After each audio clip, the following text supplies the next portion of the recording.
Vishnu चाटेचा gel ट्रान्सफरच्या अर्जाबद्दल माझं असं म्हणणं होतं की विष्णू चाटेचं रिमांड हे केस न्यायालयात निघालेलं होतं आणि तिथे विष्णू चाटेचाच अर्ज होता की मला लातूरला ठेवा.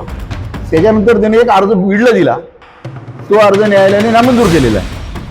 त्यामुळे आता हा सक्सेसिव्ह अर्ज म्हणजे पुन्हा पुन्हा त्या मुद्द्यावर अर्ज देता येणार नाही असं माझं सबमिशन. आरोपीचे वकील खाडे जे आहेत त्यांनी VC वरून कोर्टाला त्यांचं विवेचन केलेलं आहे.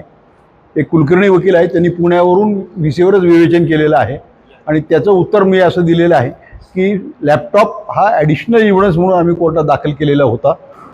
ॲडिशनल एव्हिडन्स कोर्टात देता येत नाही या मुद्द्यावर आरोपींनी प्राथमिक ऑब्जेक्शन घेतलेलं होतं.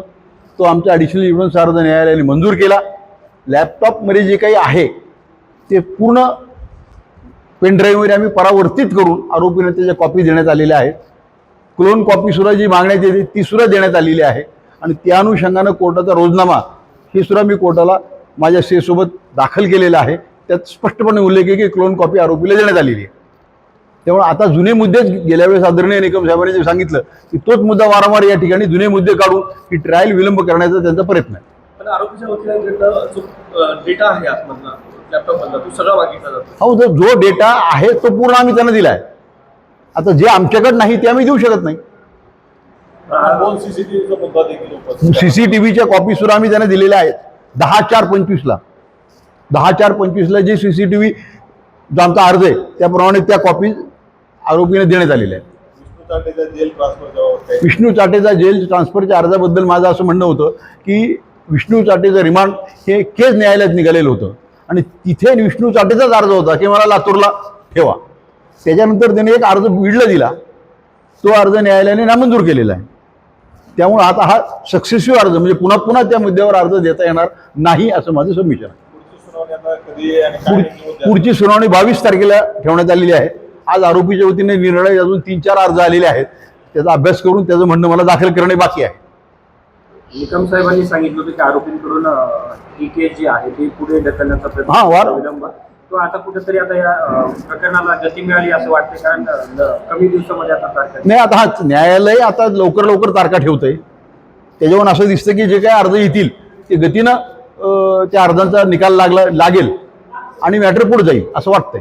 आरोपी विष्णू चाटे याच्यातर्फे न्यायालयात अर्ज करण्यात आला होता की त्याला अटक केल्यानंतर देखील 30 दिवसापेक्षा उशिरा न्यायालयापुढे हजर करण्यात आलं.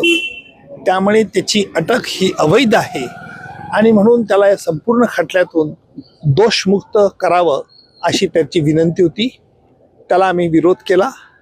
न्यायालयात आम्ही असं युक्तिवाद करून सांगितलं की संतोष देशमुख यांच्या खुनाबद्दल एकूण 3 गुन्हे एकत्रित करण्यात आलेले आहेत. कारण संतोष देशमुख यांचा खून हा कट करून आणि त्याच्यामध्ये MCOC मौका कायदा लाभल्यामुळे आपल्याला तिन्ही गुन्ह्याचा एकत्रित विचार करावा लागेल.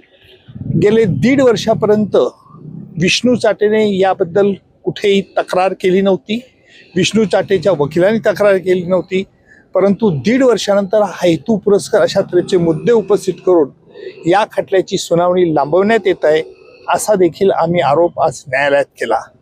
आतापर्यंत 1.25 वर्ष होत आलं आरोपपत्र दाखवून होऊन, तरी सध्या खटल्याची ही गती ही मंद गतीने चालू होती. म्हणून न्यायालयात आम्ही हे प्रतिपादन केलं की हा खटला त्वरित चालवला पाहिजे. कारण वाल्मिक कराड याने सर्वोच्च न्यायालयामध्ये अर्ज दाखल करून 1 वर्षानंतर त्याला जामीन मिळण्याकरता त्याने प्रतिपादन केलं होतं आणि म्हणून आपल्याला या खटल्याची सुनावणी लवकर सुरू करण्यात यावी अशी न्यायालयाला आम्ही विनंती केली. न्यायालयाने आमची विनंती मान्य केली आणि परवा आजच्या विष्णू चाटेच्या अर्जावरचा निर्णय परवापर्यंत लागेल अशी अपेक्षा आहे आणि त्यानंतर परवाच न्यायालयामध्ये आम्ही हा खटल्याचा कोणते साक्षीदार केव्हा घेणार याचा ताबडतोब न्यायालयात परवा आम्ही अहवाल दाखल करू आणि खटल्याची सुनावणी त्वरित सुरू करण्यात येईल. लॅपटॉप मधील क्लोन कॉपीज ज्या आहेत त्याच्या बाबतीत पुन्हा एकदा जे आहे ते पाहायला मिळाले. विष्णू चाटे याच्यातर्फे आज असं सांगण्यात आलं की जो लॅपटॉप हा जप्त करण्यात आला होता त्या लॅपटॉपची क्लोन कॉपी देण्यात यावी. अर्थात आम्ही हा फोरेन्सिक लॅबोरेटरीकडे लॅपटॉप पाठवण्यात आला होता. त्याप्रमाणे त्याच्यामध्ये जे मटेरियल होतं ते मटेरियल जेवढं उपलब्ध झालं फॉरेन्सिक लॅबोरेटरी ते आम्ही त्यांना दिलं होतं. तरी सुद्धा आज आरोपींचा आग्रह असा होता की आम्हाला पूर्ण मटेरियल द्या त्या लॅपटॉपमधलं. आम्ही म्हटलं की जे आम्हाला उपलब्ध झालंय ते आम्ही दिलं. फॉरेन्सिक लॅबोरेटरीचं मध्ये उपलब्ध आहे, परंतु जुने मुद्दे पुन्हा उकरून काढून हा खटला लांबवण्यात येत आहे असा आरोपाचा आम्ही पुनरुच्चार केला. न्यायालयाने त्यांना अर्ज देण्यास सांगितलाय. त्यावरती परवा न्यायालय याच्यावरती देखील आदेश पारित करेल. तर यापूर्वी संपत्ती जप्तीच्या अर्जासंदर्भात विवाद सुद्धा झाला होता, त्यावरती काही निर्णय आला? त्यावरती अजून नाही, त्यावर झालेली ऑर्डर झाली ती परवापर्यंत होईल. आता सर तुम्ही D2 बाबत नेहमी बोलत असता सर, आता पुन्हा एकदा ते प्रकरण पाहायला मिळतो. असं आहे की आम्ही आज न्यायालयात हे प्रतिपादन करताना आरोपीतर्फे सांगण्यात आलं की आम्हाला जे खटल्याचे महत्त्वाचे कागद ते मिळाले नाहीत, तरी सुद्धा या खटल्याची सुनावणी कसं काय करता येईल. त्यावेळेला न्यायालयाला आम्ही म्हटलं की हा खटला पद्धतशीरपणे उशिरा करून उलथवून टाकण्याचा प्रयत्न, ज्याला मी यापूर्वी देखील न्यायालयात म्हटलं होतं की आरोपीतर्फे D2 ऑपरेशन चालवण्यात येतं. जसं पाकिस्तानतर्फे K2, K फॉर काश्मीर आणि K फॉर खलिस्तान चालवलं जात होतं. परंतु मला असं वाटतं की आता नवीन न्यायालय आलेलं आहे आणि या खटल्याची सुनावणी त्वरित करण्यात येईल असा रोख मला आज दिसला. आरोपी विष्णू चाटे याच्यातर्फे न्यायालयात अर्ज करण्यात आला होता की त्याला अटक केल्यानंतर देखील 30 दिवसापेक्षा उशिरा न्यायालयापुढे हजर करण्यात आलं. त्यामुळे त्याची अटक ही अवैध आहे आणि म्हणून त्याला या संपूर्ण खटल्यातून दोषमुक्त करावं अशी त्याची विनंती होती. त्याला आम्ही विरोध केला. न्यायालयात आम्ही असं युक्तिवाद करून सांगितलं की संतोष देशमुख यांच्या खुनाबद्दल एकूण 3 गुन्हे एकत्रित करण्यात आलेले आहेत. कारण संतोष देशमुख यांचा खून हा कट करून आणि त्याच्यामध्ये MCOC मौका कायदा लाभल्यामुळे आपल्याला तिन्ही गुन्ह्याचा एकत्रित विचार करावा लागेल. गेले 1.5 वर्षापर्यंत विष्णू चाटेने याबद्दल कुठेही तक्रार केली नव्हती. विष्णू चाटेच्या वकिलांनी तक्रार केली नव्हती.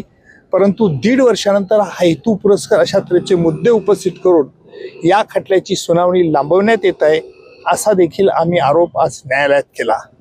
आतापर्यंत 1.25 वर्ष होत आलं आरोपपत्र दाखवून होऊन, तरी सध्या खटल्याची ही गती ही मंद गतीने चालू होती.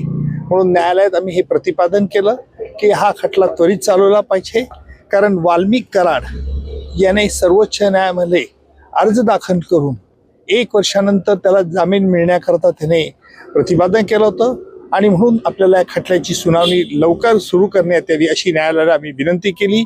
न्यायालयाने आमची विनंती मान्य केली आणि परवा आजच्या विष्णू चाटेच्या अर्जावरचा निर्णय परवापर्यंत लागेल अशी अपेक्षा आहे.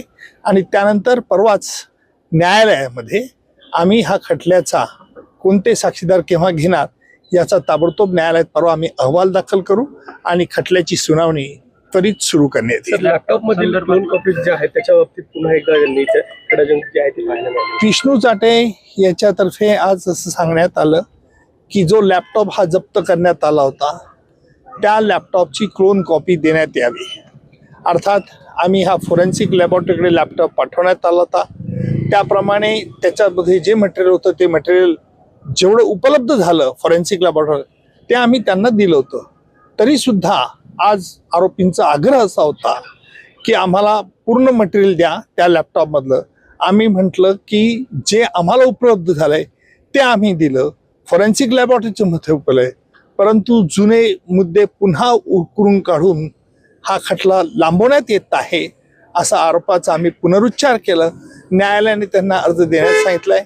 त्यावरती परवा न्यायालय याच्यावरती देखील आदेश पारित करेल. तर यापूर्वी संपत्ती जप्तीच्या अर्जासंदर्भात विवाद सुद्धा झाला होता, त्यावरती काही निर्णय आला? त्यावरती अजून नाही, त्यावर झालेली ऑर्डर झाली ती परवापर्यंत होईल. आता सर तुम्ही D2 बाबत नेहमी बोलत असता सर, आता पुन्हा एकदा ते प्रकरण पाहायला मिळतो. असं आहे की आम्ही आज न्यायालयात हे प्रतिपादन करताना आरोपीतर्फे सांगण्यात आलं की आम्हाला जे खटल्याचे महत्त्वाचे कागद ते मिळाले नाहीत, तरी सुद्धा या खटल्याची सुनावणी कसं काय करता येईल.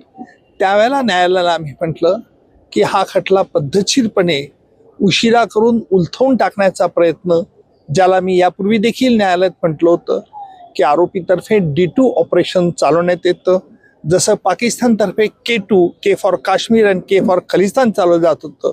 परंतु मला असं वाटतं की आता नवीन न्यायालय आलेलं आहे आणि या खटल्याची सुनावणी त्वरित करण्यात येईल असा रोख मला आज दिसला.